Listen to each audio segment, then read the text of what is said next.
नमस्कार, मैं रचना शर्मा चढ़ती कला टाइम टीवी देख रहे सभी दर्शकों का स्वागत करती हूं। आप देख रहे हैं हरियाणा न्यूज। समाचारों की शुरुआत से पहले एक नजर आज की मुख्य सुर्खियों पर।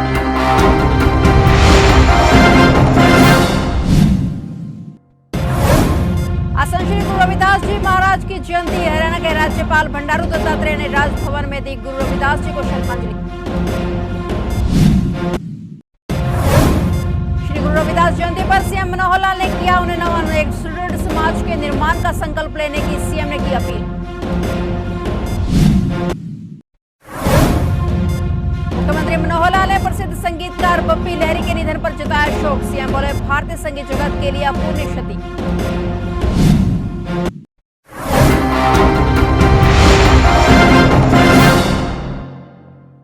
और अब समाचार विस्तार से। आज श्री गुरु रविदास जी महाराज जी की जयंती है। देश भर में श्री गुरु रविदास जयंती बड़े धूमधाम से मनाई जा रही है। इस मौके पर हरियाणा के राज्यपाल बंडारू दत्तात्रेय ने भी राजभवन में गुरु रविदास जी को श्रद्धांजलि दी। हरियाणा के राज्यपाल बंडारू दत्तात्रेय ने कहा कि श्री गुरु रविदास जी ने युगों युगों तक अपने विचारों और शिक्षाओं से लाखों लोगों का मार्गदर्शन किया और प्रेरणा दी। उन्होंने जीवन पर्यंत समता मूलक समाज के निर्माण के लिए कार्य किया। इसी कारण उन्हें आज सामाजिक क्रांति के अग्रदूत के रूप में याद किया जा रहा है। श्री दत्तात्रेय बुधवार को राजभवन में रविदास जयंती के अवसर पर आयोजित कार्यक्रम में उनकी मूर्ति पर माल्यार्पण कर श्रद्धांजलि अर्पित कर रहे थे। उन्होंने इस अवसर पर डॉक्टर राम भक्त लांगियान पूर्व IAS द्वारा लिखित संत रविदास और उनका दर्शन नामक पुस्तक का विमोचन भी किया। उन्होंने श्री गुरु रविदास जयंती के अवसर पर प्रदेशवासियों को शुभकामनाएं दी। उन्होंने कहा कि गुरु रविदास जी ने अपना सारा जीवन पिछड़ों में दबे हुए लोगों को उद्धार किया, जिससे गरीब लोगों का मनोबल बढ़ा। रविदास जी ऐसे समाज की शासन व्यवस्था चाहते हैं जहाँ सबको भोजन मिले, कोई भी भूखा ना सोए। राज्यपाल बंडारू दत्तात्रेय ने कहा कि केंद्र व राज्य सरकार ने भी समाज के कमजोर व गरीब लोगों के लिए अनेक योजनाएं शुरू की हैं। हम सभी यह सुनिश्चित करें कि इन कल्याणकारी योजनाओं का लाभ हर जरूरतमंद व वंचित व्यक्ति को मिले। यही संत शिरोमणि श्री गुरु रविदास जी को सच्ची श्रद्धांजलि होगी।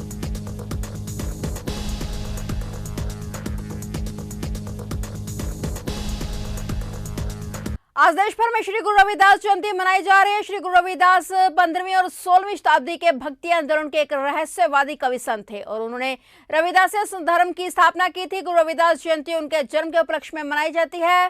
संत रविदास ने अपनी कालजयी रचनाओं से समाज में व्याप्त बुराइयों को दूर करने में अपनी अहम भूमिका निभाई है। देश भर में आज 16 फरवरी को गुरु रविदास जी की जयंती बड़े ही धूमधाम से मनाई जा रही है। खासतौर पर यह दिन उत्तर भारत में मनाया जाता है, जिसमें पंजाब, हिमाचल प्रदेश और हरियाणा और चंडीगढ़ शामिल हैं। इस अवसर पर कई जगह सांस्कृतिक कार्यक्रमों का आयोजन भी किया जाता है। संत रविदास जी ने अपनी अनेक रचनाओं के माध्यम से समाज में व्याप्त बुराइयों को दूर करने में महत्वपूर्ण योगदान दिया। और संत शिरोमणि गुरु रविदास जी की 645वीं जयंती के मौके पर सीएम मनोहर लाल ने भी उन्हें नमन किया। सीएम मनोहर लाल ने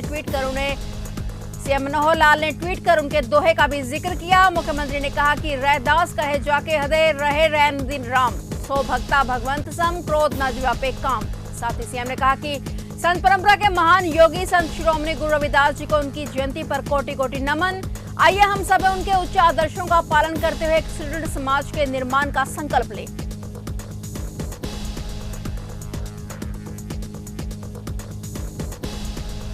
हरियाणा के मुख्यमंत्री मनोहर लाल ने प्रसिद्ध संगीतकार और गायक बप्पी लहरी के निधन पर शोक जताया है। मुख्यमंत्री ने कहा कि अपने गीत संगीत से लोगों के दिलों पर अमिट छाप छोड़ने वाले प्रसिद्ध संगीतकार और गायक श्री बप्पी लहरी का चले जाना बेहद दुखदायी है। बप्पी जी संगीत जगत के विशिष्ट रत्न थे। उनका जाना भारतीय संगीत जगत के लिए अपूर्णीय क्षति है। उनका संगीत हमेशा हमारे दिलों में जीवित रहेगा। प्रभु उनकी आत्मा को अपने श्री चरणों में स्थान दे। बता दें कि बप्पी लहरी का कुछ समय से इलाज चल रहा था। उन्होंने 69 साल की उम्र में बुधवार को मुंबई के एक निजी अस्पताल में अंतिम सांस। कल रात पंजाबी अभिनेता दीप सिद्धू की KMP हाईवे पर सड़क हादसे में मौत हो गई, जिसके बाद आज उनका सोनीपत सरकारी अस्पताल में पोस्टमार्टम किया गया।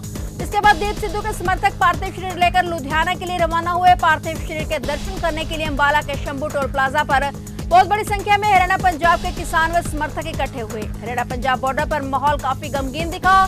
दीप सिद्धू के पार्थिव शरीर का काफिला जैसे ही वहां पर पहुंचा, लोग अपने आंसुओं को रोक नहीं पाए। लोगों का कहना है कि दीप सिद्धू युवाओं के लिए एक रोल मॉडल बन गए थे। वे पंजाब के भविष्य के लिए संघर्ष करना चाहते थे। किसान आंदोलन में दीप सिद्धू का अतुलनीय योगदान रहा। साथ ही लोगों का कहना है कि दीप सिद्धू एक सोच बनकर हमेशा हमारे दिलों में जिंदा रहेंगे। बड़ा शोक घड़ी है सारी कौम वास्ते। कौम का हीरा, भविख का लीडर अज साडे विच नहीं रहा। बट असी हुण ਗੁਰਦੁਆਰਾ ਫਤਿਹਗੜ੍ਹ ਸਾਹਿਬ ਵਿੱਚ ਅਰਦਾਸ ਕੀਤੀ ਹੈ ਕਿ हे ਸੱਚੇ ਪਾਤਸ਼ਾਹ ਅਕਾਲ ਪੁਰਖ ਸਾਨੂੰ ਬਲ ਬਖਸ਼, ਕੌਮ ਨੂੰ ਬਲ ਬਖਸ਼, ਚੜ੍ਹਦੀ ਕਲਾ ਵਿੱਚ ਰੱਖ ਤੇ ਜਿਹੜੀ ਸੋਚ ਸਾਡੇ ਕੋਲੇ ਸਰਦਾਰ ਦੀਪ ਸਿੰਘ ਸਿੱਧੂ ਛੱਡ ਗਏ ਨੇ ਅਸੀਂ ਉਹਦੇ ਤੇ ਪਹਿਰਾ ਦਈਏ ਤੇ ਇੱਕ ਆਜ਼ਾਦ ਜਿਹੜੀ ਕੌਮ ਨੂੰ ਆਜ਼ਾਦੀ ਵੱਲ ਤੋਰੀਏ ਤਾਂ ਕਿ ਇਹ ਜਿਹੜੀ ਦਿੱਲੀ ਦੀ ਗੁਲਾਮੀ ਔਰ ਦਿੱਲੀ ਵਾਲਿਆਂ ਨੇ ਜਿਨ੍ਹਾਂ ਨੇ ਸਾਡੇ ਨੌਜਵਾਨਾਂ ਦਾ ਬਾਰ-ਬਾਰ ਕਤਲ ਕਰ ਰਹੇ ਨੇ ਪਿਛਲੇ 70 ਸਾਲ ਤੋਂ ਉਹਨੂੰ ਠੱਲ ਪਾਈ ਜਾ ਸਕੇ ਜੀ। ਤੇ ਇਹ ਅਸੀਂ ਮੈਂ ਪਾਰਟੀ ਵੱਲੋਂ ਸ਼੍ਰੋਮਣੀ ਅਕਾਲੀ ਦਲ ਅੰਮ੍ਰਿਤਸਰ ਵੱਲੋਂ ਸਾਰੀ ਜਹਾਨ ਨੂੰ ਇਹ ਇੱਕ ਭਰੋਸਾ ਦਿਵਾਉਣਾ ਹੈਗਾ ਭਈ ਅਸੀਂ as a party political entity ਅਸੀਂ ਸਰਦਾਰ ਦੀਪ ਸਿੰਘ ਸਿੱਧੂ ਦੀ ਸੋਚ ਤੇ ਉਹਨਾਂ ਦੀ ਹਰ ਇੱਕ ਅਲਫਾਜ਼ ਤੇ ਪਹਿਰਾ ਦੇਵਾਂਗੇ ਤੇ ਆਪਣਾ ਪੂਰਾ ਜ਼ੋਰ ਲਾਵਾਂਗੇ ਕਿ ਉਹਨਾਂ ਦੇ ਸਾਰੇ ਸੁਪਨੇ ਸਾਕਾਰ ਹੋ ਜਾਣ। ਇਹਦੇ ਨਾਲ ਹੀ मैं खिमादा जा चुका जी। वाहिगुरु जी का खालसा।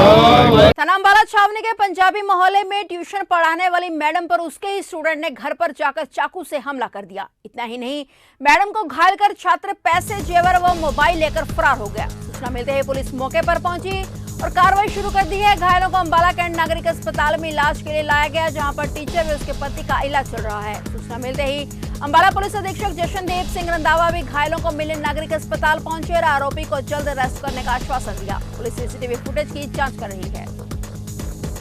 देखिए, अभी सिर्फ एक ये जानकारी मिली है, जानकारी मिल करके हम मौका पे भी गए थे, हॉस्पिटल में भी आए हैं। कोई मेहताब फैमिली है जी, उनको कोई पर्सन ने चाकू मारा है जी, चोट पहुंचाई है उनको। उनके जो हस्बैंड है मैम अनु के, वो हैंडीकैप हैं जी।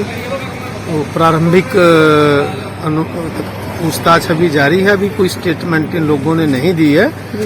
डॉक्टरी अंदर चलिए, जैसी मेडिकल रिपोर्ट आएगी और अभी हम स्टेटमेंट लेंगे, उसके बाद नियमानुसार हम FIR दर्ज करेंगे और आरोपी को कोशिश करेंगे। उनका नाम मैम अनु मेहता जी हैं जी, वो भी सिविल हॉस्पिटल में हैं और उनके हस्बैंड अभी घर पे ही हैं, वो हैंडीकैप्ड हैं।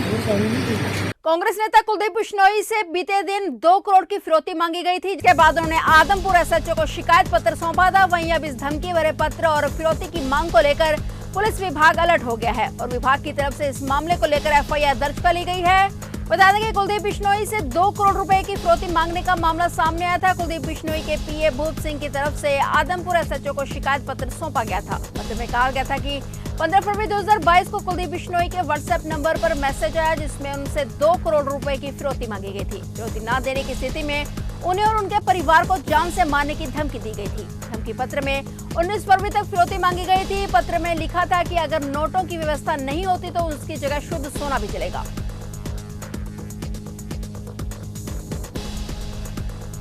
हरियाणा के गृह मंत्री अनिल विज का कहना है कि चुनाव चाहे किसी भी प्रदेश में हो, जीतेगी बीजेपी ही, क्योंकि जनता काम चाहती है और काम सिर्फ बीजेपी करती है। विज ने कहा कि वो युग बीत गया जब भावनाओं को भड़काकर राजनीति की जाती थी। उन्होंने कहा कि पहले ये लोग सांत्वना के नाम पर राजनीति करते थे और सरकार बनाते थे, लेकिन अब देश के प्रधानमंत्री नरेंद्र मोदी ने राजनीति की दशा बदल दी है। अब जनता सिर्फ और सिर्फ विकास चाहती है। इस दौरान गृह मंत्री अनिल विज ने विपक्ष पर खूब तंज कसे। वहीं प्रदेश सरकार में लगातार भर्तियां रद्द किए जाने पर बोलते हुए अनिल विज ने कहा कि प्रदेश सरकार लगातार भर्तियां कर रही है और आगे भी भर्तियां करती रहेगी। वहीं उन्होंने कहा कि कुछ गलतियां रही हैं, लेकिन बीजेपी ऐसी सरकार है जिसने ऐसे लोगों पर जो दोषी हैं उस पर कार्रवाई भी की है।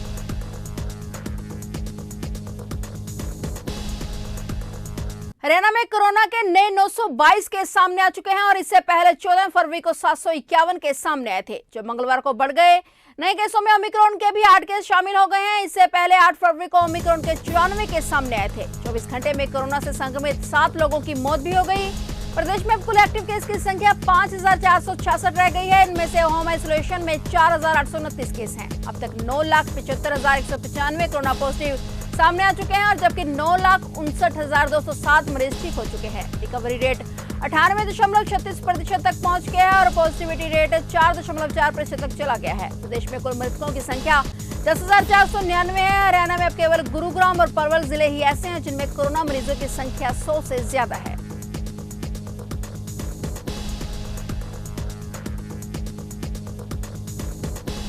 हरियाणा खेल विभाग द्वारा 41 खिलाड़ियों को भीम अवार्ड दिया जाएगा, जिसका चयन कमेटी द्वारा किया गया है। यह अवार्ड पिछले 4 साल से नहीं दिए गए थे, मगर अब सरकार द्वारा 3 साल के अवार्ड खिलाड़ियों को सौंपे जाएंगे। हालांकि खेल विभाग के पास इन सालों में करीब 211 आवेदन आए थे, जिसके बाद कमेटी ने योग्यता के आधार पर 41 खिलाड़ियों के नामों को अंतिम सूची में शामिल किया है। विभाग ने यह भी कहा है कि जिन खिलाड़ियों को आपत्ति है वे 25 फरवरी तक दर्ज करवा सकते हैं।